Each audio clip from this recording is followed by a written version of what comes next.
ओम श्री गणेशाय नमः। श्री सरस्वत्यै नमः। श्री परम गुरुवे नमः। आपदामपहर्तारं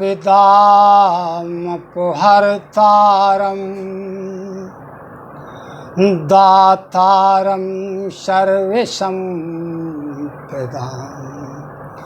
लोकाभिरामं श्रीरामं भूयो भूयो नमामि।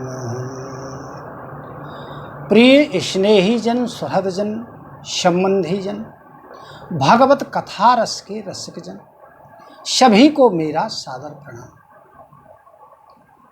श्री नारद जी को अभिमान हो गया कि मैंने काल को जीत लिया है, काम को जीत लिया है, क्रोध को जीत लिया है।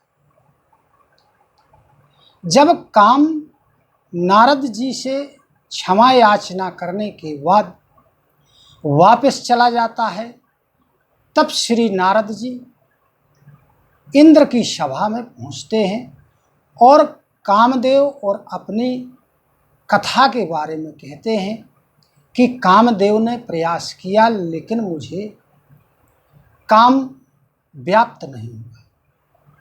तब सभी ने वहाँ श्री नारद जी की सराहना की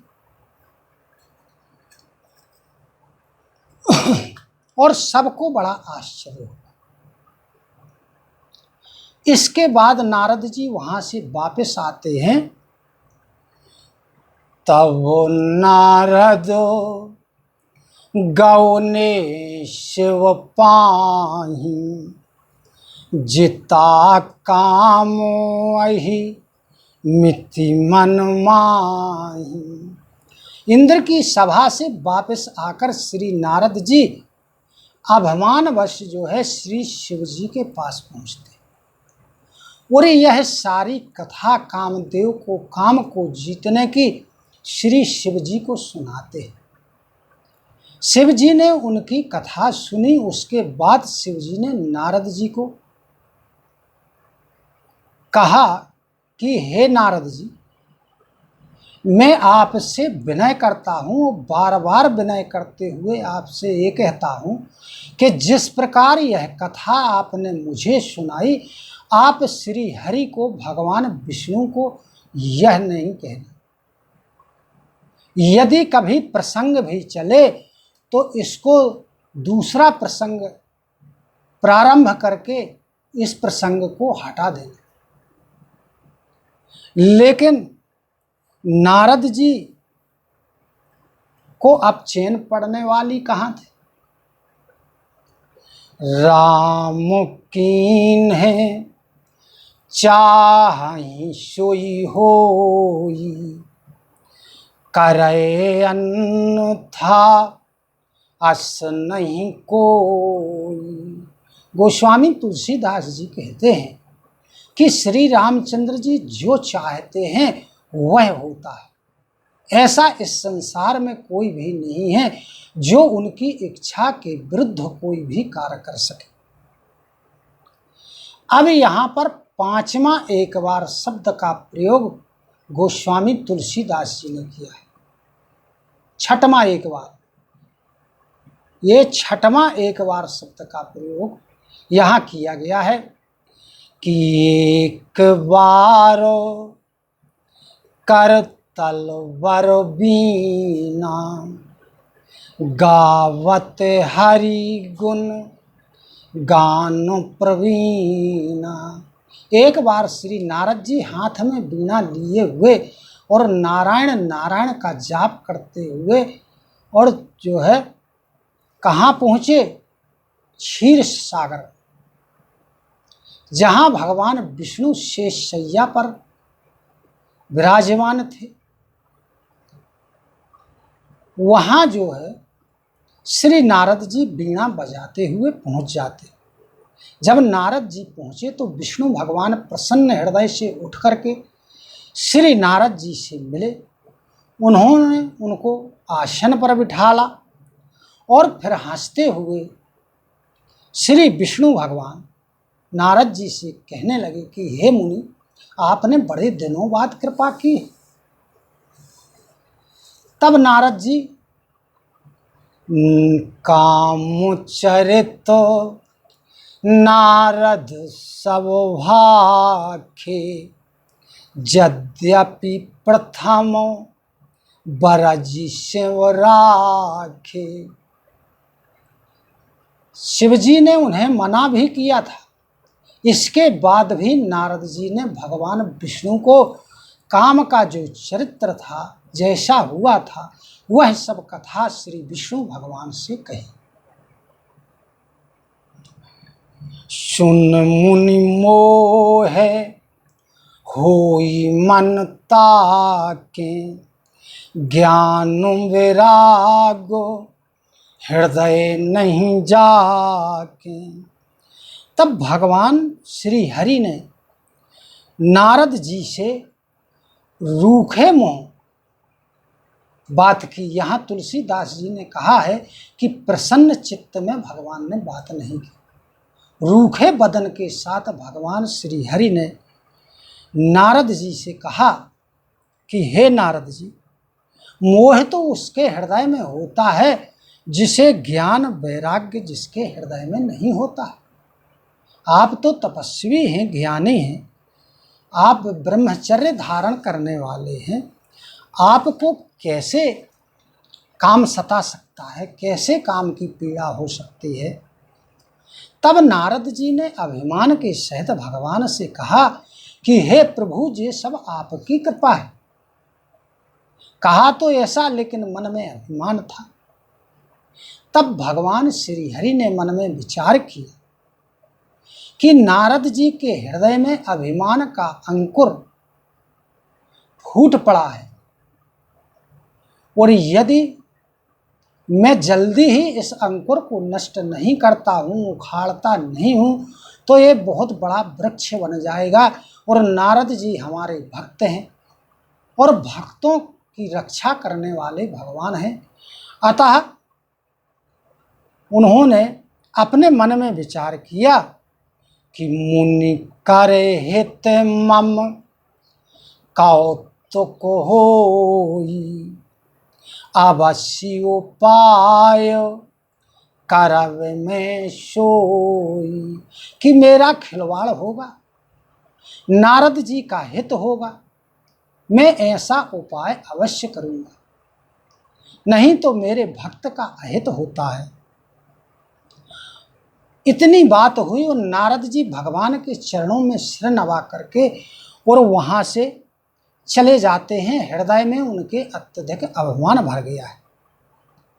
तब भगवान श्री विष्णु ने अपनी माया को प्रेरित किया।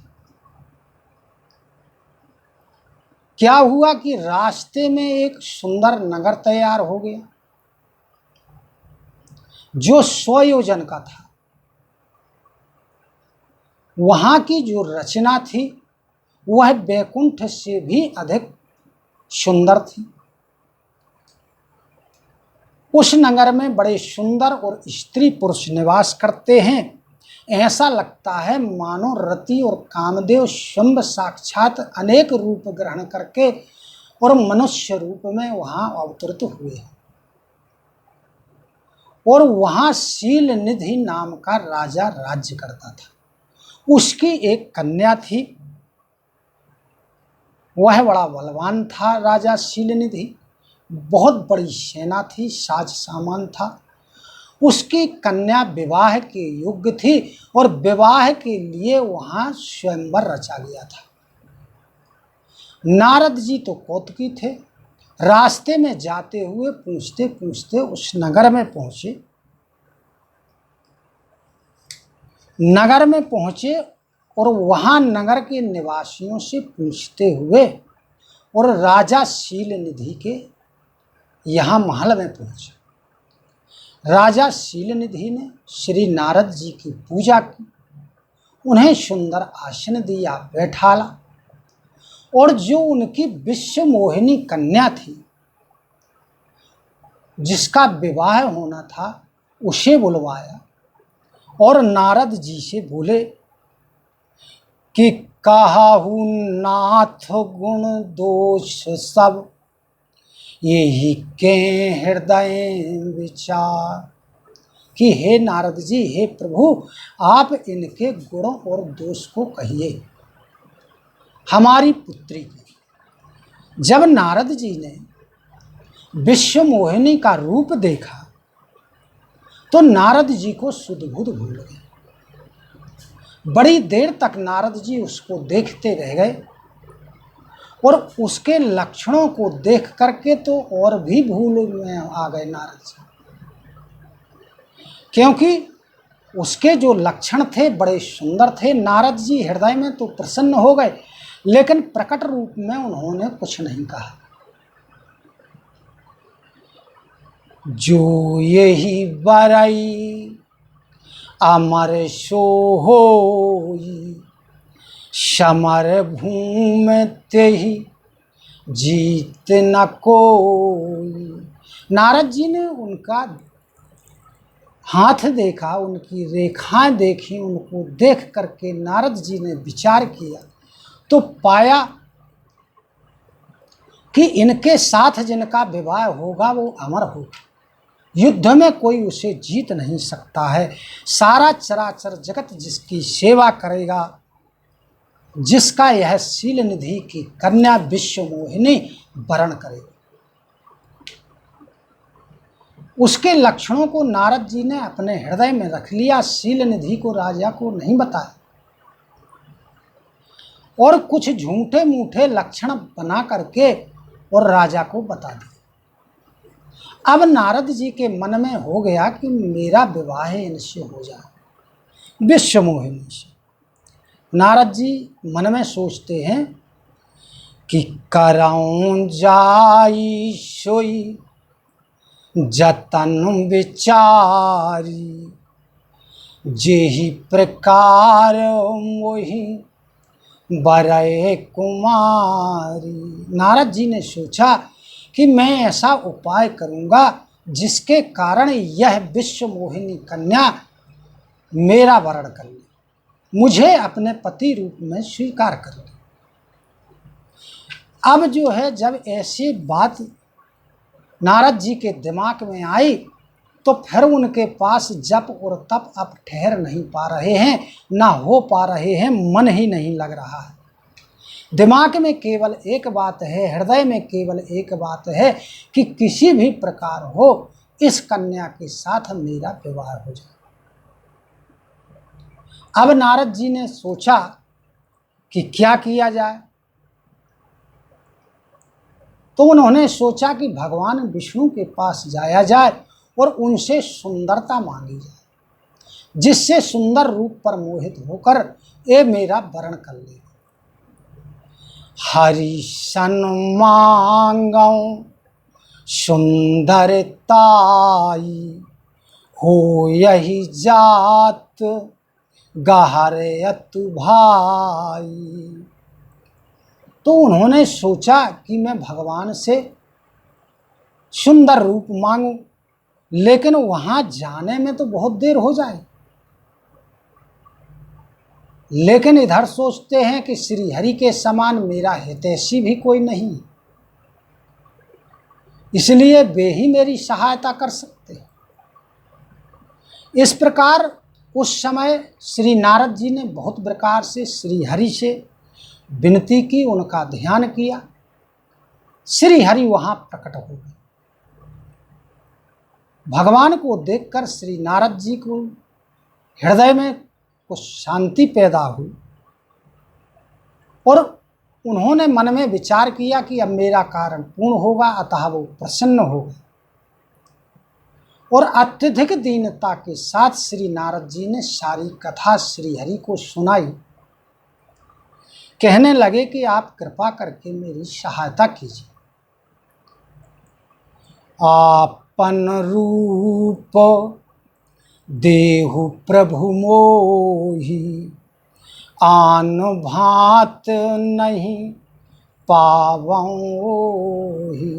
कहने लगे कि हे प्रभु, मुझे आप अपना रूप दीजिए, क्योंकि और किसी उपाय से उसे प्राप्त नहीं किया जा सकता। लेकिन नारद जी उससे विवाह तो करना चाहते थे, भगवान से उन्होंने विनय भी की, लेकिन अंत में उन्होंने एक बड़ी महत्वपूर्ण बात भगवान से कही। यहाँ हमें और आपको ध्यान देने वाली बात है, यहाँ शिक्षा प्राप्त करने की बात है कि भगवान से क्या मांगना है, कैसे मांगना है और अंत में क्या करना है। जेहि विधि होई नाथ हित मोरा, कराहु सो बेग दास में तोरा। भगवान के भक्तों की यह विशेषता है। मोह हुआ, भ्रम हुआ, लेकिन भगवान से मांगा क्या कि हे प्रभु, जैसे भी मेरा हित हो